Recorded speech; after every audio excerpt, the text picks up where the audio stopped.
Hey, welcome to the Buck Brief. I don't trust this TikTok ban at all. Okay, I see what's going on here, and I understand better than most people, almost all people, because I have a background in intelligence and the history of espionage, and I know how totalitarian regimes operate. I'm actually writing a book on it, which you will all, of course, be hopefully buying in about 12 months' time when it comes out. But I understand the concerns about the Chinese surveillance and all of that. But let's just take a step back for a moment. First off, at the highest level, the Biden administration wants to get this done right away. Why? What's going on? Do you trust the Biden administration? You think suddenly they care a lot about the national security of the country? You think all of a sudden Joe Biden's like, yeah, not a joke. You know, I really used to take millions from China. And now I want to stop them from snooping on your kids with the TikTok. No, I'm sorry. Something's going on here.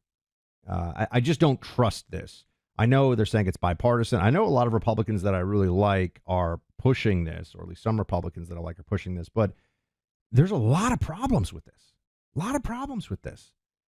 First of all, I know it's a forced divestiture, then ban if they don't divest.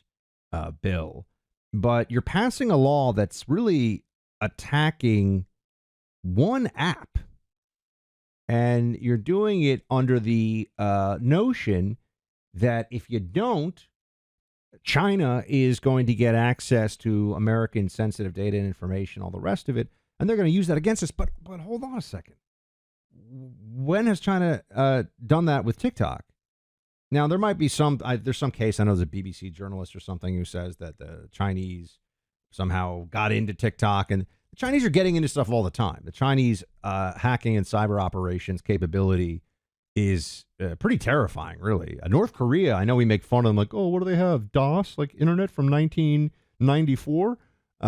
But the North Koreans actually have a pretty sophisticated, just ask Sony Pictures, sophisticated hacking operation as well, and they have no consequences, right? It's a state actor effectively operating within its own boundaries, doing whatever cyber it wants to do, and it's so disconnected from the web that there's really no cyber operations we can do that are meaningful in response. Anyway, North Korea is a problem with that. China's a problem with that. But I just think that the enormous focus right now on TikTok is suspect. Why would TikTok? I'm just working you through the argument as I see it here, or the problems as I see them. First of all, it's a bill that's punishing a company because of the theoretical abuse of information down the line that it's acquiring. Second of all, if TikTok were to be found to be siphoning, and remember, it's based in the TikTok arm of the company. It's based in Los Angeles. It's headquartered here in the U.S. And so if they were found to be siphoning information back to China, right, in any way, if that ever came out, TikTok is dead as a company in the U.S. I mean, overnight, the stock would be worthless, effectively. The whole company would have to, because people would be like, oh, my God, you're feeding my stuff back to China. So think about that. I know the Chinese will do it. They're ruthless, but they're American employees of this company. They say they would not comply with any Chinese demand for U.S. user data information about individuals. Now, you can say, although they're lying, and I don't trust anybody, but is it in their interest to lie? Really? This company's worth, I think, a couple $100 billion or something like that. I mean, it's worth a lot of money. Maybe it's $100 billion right now. So there's that. But the bigger problem that I have with all of this, right? So there's passing a bill that targets a company for something it hasn't done. Oh, you don't think Democrats will abuse that at some point in the future? There is I think the absurdity of like, oh, but they're going to be spying on our kids. And this ties into my next point, but and China is going to pollute our children's minds with all the TikTok stuff. All these arguments I look at, I say, what about Google? What about YouTube and Facebook and Instagram and this thing that people do where they watch other people play video games that apparently millions of kids and teenagers and weird adults are doing on a regular basis, watching other people play video games. Look, I think video games are fun, don't get me wrong, but watching other people play, I didn't know this is a thing. Apparently it's a thing. But what about all that? All these people that are talking so tough on China and TikTok in Congress, where are they on the fact that Twitter, before Elon bought it, now it's X, and so he stepped up and did something, but YouTube and Google and Facebook, all the big social media giants, and it's more than that, it's search too. It's basically the underlying Amazon Web Services, the underlying internet architecture is all under monopoly control. These are monopolies now, effectively. And they have so much more influence, and they've already shown you they will throw elections. They will suppress information they do not like. They are a much bigger threat to, it's YouTube that's teaching your kid who's 12, hey, you're a boy, you actually can be a girl. Maybe you should have gender transition surgery, which is impossible because you can't transition your gender, but, maybe you should chop off some stuff and take some hormones. It's YouTube that is doing that. It's YouTube that does not care. And people say, oh, but Buck, I'm watching this on YouTube. I have like 5 followers on YouTube. You know why? Because this is my 8th YouTube channel or something over the last 10 years because they shut me down. They shut me down over and over again. My YouTube channel got shut down. It got shut down for masks. It gets shut down for election stuff in 2020. Gets shut down for, hate speech or whatever all the time. I don't trust anybody who's a conservative who hasn't been kicked off of YouTube. I mean, how can you be a real conservative and have a huge YouTube following? Think about that. Because YouTube is a total monopolist left-wing cartel when it comes to speech and ideas. They don't care about the suppression. In fact, they care a lot about suppressing, but I mean, they don't care about the First Amendment. So anyone who's like, oh, but so-and-so, he's so based, he's so right-wing, and he's got a big YouTube following. I'm like, look, I do with Clay the biggest radio show in the country. So, I'm used to having a big audience. And when I see people that have these huge YouTube channels who are right-wing, or if they're doing politics, I'm like, well, clearly you didn't say very much of interest during COVID because you still have a channel. Clearly you were like, take the vaccine and do all this other stuff, right? So I'm just saying, and by the way, this is probably going to get my YouTube channel, but whatever. Subscribe, though, please. Nothing will piss YouTube off more than subscribing to the Buck Brief on YouTube. The good news is we've got so many of you listen on audio, and they can't track us down. And thank God I work for iHeart, and I'm able to have free speech at the company that I work for, where I do have true free speech and the ability to really say what I think, because, YouTube, a bunch of censoring commies over there. And so it's such a bigger threat to your civil liberties, to the future of this country from these American companies than anything TikTok is doing. Oh, TikTok is poisoning our kids' brains. And then they open up their iPad and they're all sitting there looking at YouTube with their kids like, oh, look, it's YouTube. It's an American company. We can trust them. They are more dangerous to your future than anything China's doing. Wake up, everybody. You can say, oh, well, we can walk and chew gum at the same time. Is anyone saying that we're going to do anything about big tech? Really? We talked about it a lot. At the end of the Trump administration, they talked about it. Is anyone really saying, oh, we've got to take action? No, the Biden administration is urging the Senate to move quickly on this TikTok ban. You trust Joe? I mean, think about what's going on here. Oh, they're going to force a divestiture and that will be okay. It's not that easy. It's not that simple and straightforward. The people who are also passing this bill, they don't know crap about tech, about how these systems work together. I mean, it's like, and look, I'm not saying that I'm an expert in it, but I'm not the one who's passing a bill saying that you have to divest the company. So it's just more complicated. There are problems here.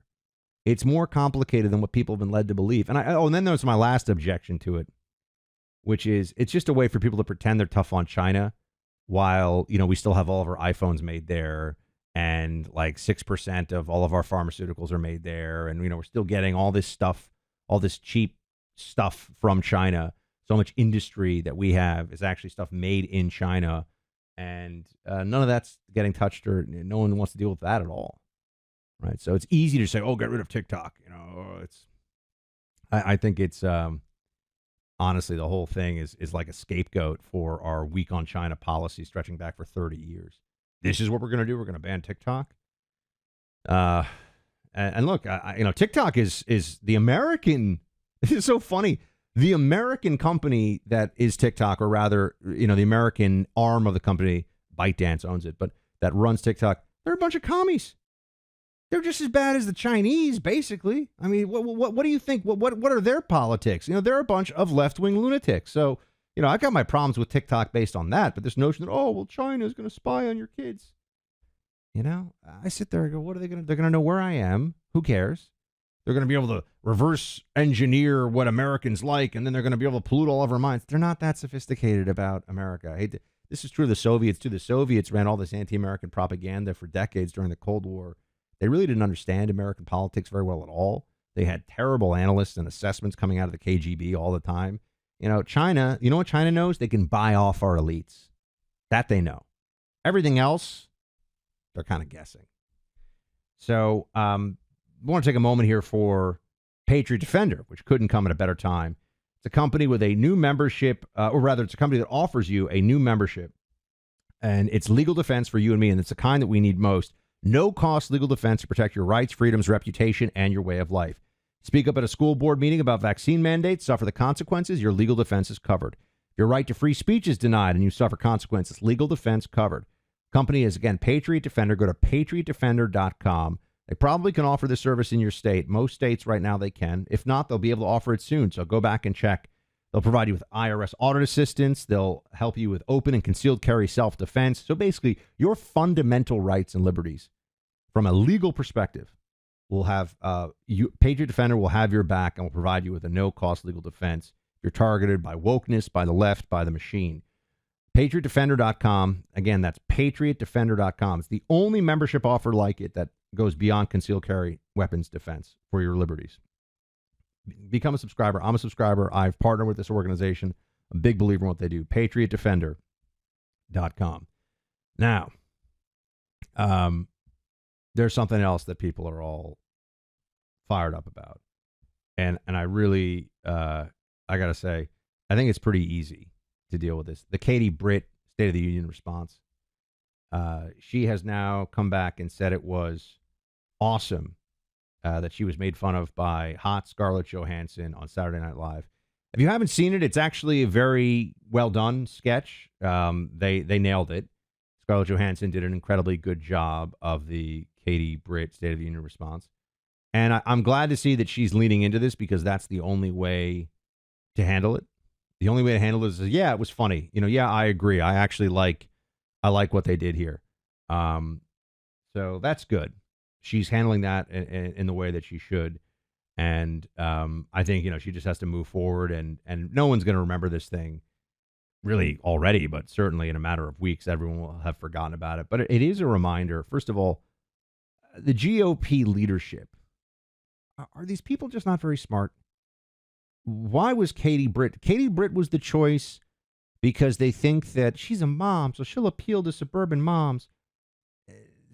That's not how this is going to work. The suburban moms that hate Trump, let's be honest, they're not going to stop hating Trump. And there's no woman who's going to convince them, and certainly no VP candidate or senator who's going to convince them to stop hating Trump. It's just reality. The GOP likes to play identity politics, even though they're always saying, we don't do identity politics, but they like to play the identity politics game sometimes. We have to, this is the GOP mindset. We have to have a woman or we have to have an individual who is a minority give the following speech so we can appeal to fill in the blank group. No.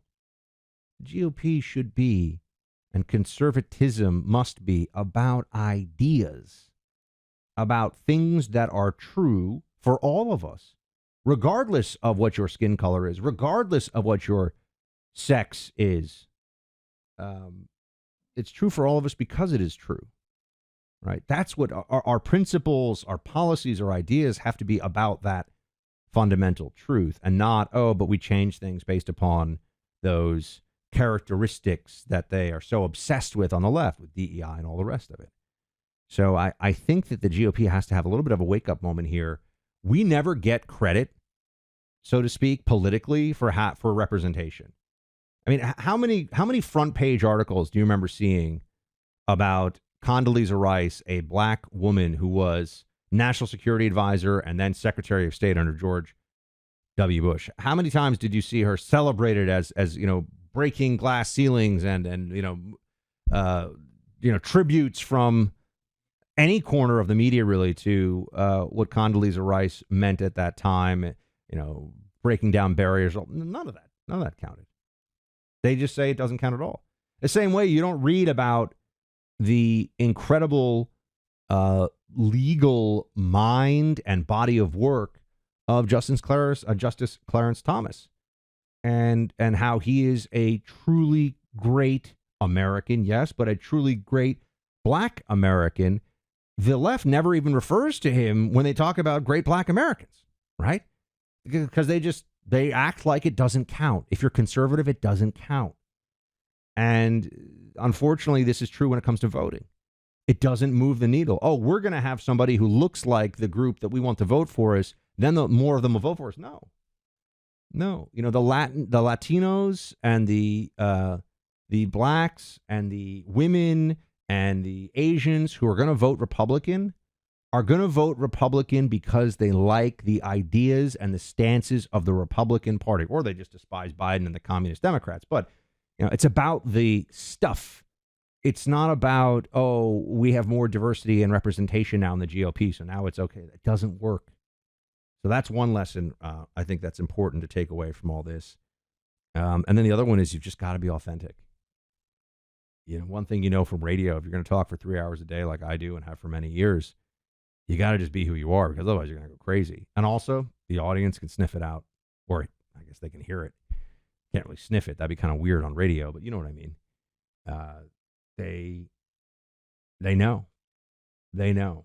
When you're really being untrue to yourself, it comes across, or at least it comes across to enough of the audience that you'll have problems. And Katie Britt would have been much better off. Honestly, it would have been better off if she had just given an unscripted, just talk to people like you're talking to a friend. Best advice I ever got about radio. Talk to people like you are talking to a friend. Don't think you're, Julius Caesar standing up in front of, the gathered citizens of Rome, and you're in the forum and you're addressing all of history, none of that stuff. Talk to them. Talk to people like you're talking to friends, because that's what you should be doing. Just think of these people you're speaking to and trying to convince as your friends. I wish someone had given Katie Britt that note, but she'll be fine. She's seems like a great, nice lady, so that's good. I keep hearing that there are some people who are on the fence about owning gold and silver, and personally, I don't understand why. Have we already forgotten about regional bank closures, inflation, global instability, and the potential for World War III? You can look to precious metals for a bunch of reasons: having tangible currency on hand, a bug-out plan, portfolio diversification, a hedge against inflation, store of value. Historically, gold increases in value over time. And I know you're paying attention to global events. War is bubbling up everywhere. Countries are buying up and hoarding massive amounts of gold. So why aren't you? Look, it's time to take action. Take some of what you have and put it into precious metals. The Oxford Gold Group will work with you on this. That's who I buy my gold from. That's who I trust. Nobody can predict the future, but you got to take action before it's too late. Don't put your head in the sand. The Oxford Gold Group are real pros. They make owning gold and silver simple and easy. Call the Oxford Gold Group right now. You may qualify for up to $10,000 in free precious metals. Call 833-995-GOLD, 833-995-GOLD. That's 833-995-GOLD. All right, that's it for today, team. Thanks for rolling with me. As always, shields high.